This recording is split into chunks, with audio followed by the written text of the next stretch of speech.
भारत के पहले महानगरों में से एक हड़प्पा सभ्यता के बारे में हमें सबसे पहले 1920 में पता चला। जॉन मार्शल को एएसआई का डायरेक्टर बनाया गया और जॉन ने भारतीय आर्कियोलॉजिस्टों के साथ मिलकर हड़प्पा के प्राचीन शहरों के रहस्यों को खोज निकाला। जॉन की इस खोज में उसने सिंधु नदी के किनारे बसे एक और शहर मोहनजोदारो को भी खोज निकाला। धीरे धीरे खुदाई करते करते यह खंडहर एक बहुत बड़े शहरों के खंडहर के रूप में बदल गया और सिंधु नदी के किनारे होने की वजह से इसे सिंधु घाटी सभ्यता नाम दिया गया। मॉडर्न वर्ल्ड में हम इस सभ्यता के बारे में बहुत सी बातें जानते हैं, लेकिन नहीं जानते तो कुछ बातें, जैसे आखिर कैसे दिखते थे इसमें बसने वाले लोग, ये लोग किस भाषा का इस्तेमाल करते थे, क्योंकि इस लैंग्वेज को आज तक डिकोड नहीं किया जा सका है। और एक आखिरी सवाल जो आज तक केवल सवाल ही है। हिस्टोरियंस इसके बारे में हमें जानकारी तो देते हैं, लेकिन इन जवाबों को पूरी सम्मति से एक्सेप्ट नहीं किया जा सकता।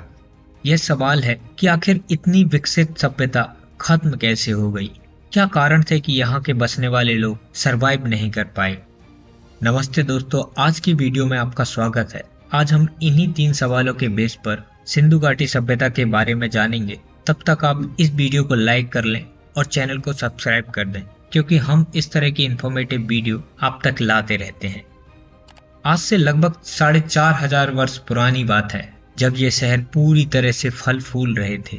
बिल्डिंग स्ट्रक्चर से पता लगता है कि इस पूरी सभ्यता का मोहनजोदारो शहर एपिसेंटर रहा होगा। इस शहर में एक कॉमन मार्केट प्लेस है, जहां देश विदेश के लोग व्यापार करने आते थे। इस शहर में प्राचीन इंजीनियरिंग का बेहतरीन नज़ारा हमें देखने को मिलता है। आज के शहरों की तरह मोहनजोदारो में एक स्ट्रक्चरल पैरामीटर का इस्तेमाल किया जाता था। सभी घरों में लेट बाथ की प्रॉपर व्यवस्था थी। इवन इस शहर में हमें कहीं कहीं स्विमिंग पूल भी मिलते हैं, जो इस समय के अनुसार बहुत ही विकसित और दूरदर्शी सोच लगती है। हाँ, यहाँ एक बात गौर करने वाली है कि इन शहरों में किसी भी तरह की कोई धार्मिक कृतियां नहीं मिलती, ना हिंदू, ना मुस्लिम और ना ही कोई और धार्मिक स्क्रिप्चर या सिंबल। लेकिन यहाँ मौजूद बहुत सारे जानवरों और पेड़ पौधों की ड्राइंग्स इस तरफ इशारा देती हैं कि यहाँ के लोग प्रकृति को ही अपना श्रेष्ठ मानते रहे हों। हम इस सभ्यता के बारे में बहुत कम जानते हैं। इसका कारण यह भी है क्योंकि आज तक हम इनकी भाषा को समझ नहीं पाए हैं।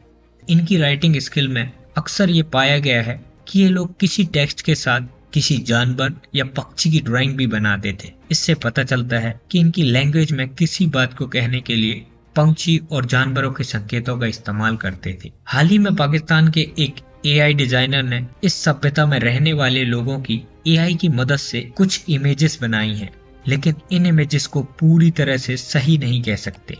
ये लोग इस तरह से ही दिखते थे, इनका रहन सहन ऐसा ही था। ये पूरी तरह से सही नहीं ठहराया जा सकता, क्योंकि इनके बारे में हमें प्रॉपर जानकारी नहीं मिलती।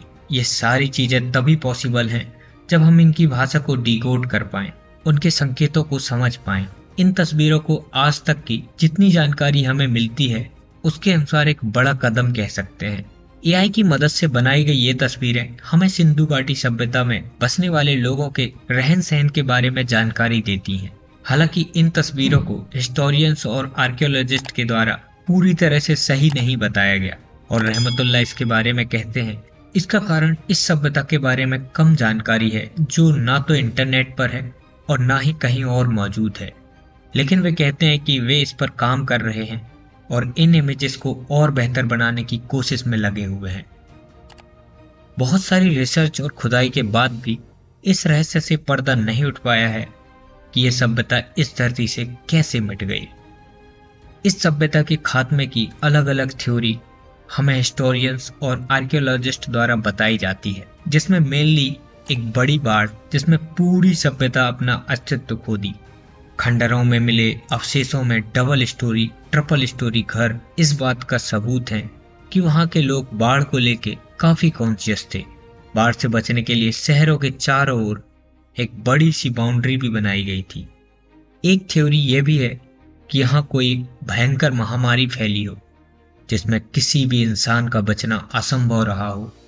उस समय के लिए मलेरिया हैजा बड़ी बीमारियां हो सकती थी, या ये भी कहा जाता है कि यह पूरा एरिया सूखे की चपेट में आ गया हो और लोग जिंदा रहने के लिए उस जगह को छोड़कर किसी दूसरी जगह जाकर बस गए हों, क्योंकि रेत से ढके ये खंडहर इसी ओर इशारा करते हैं।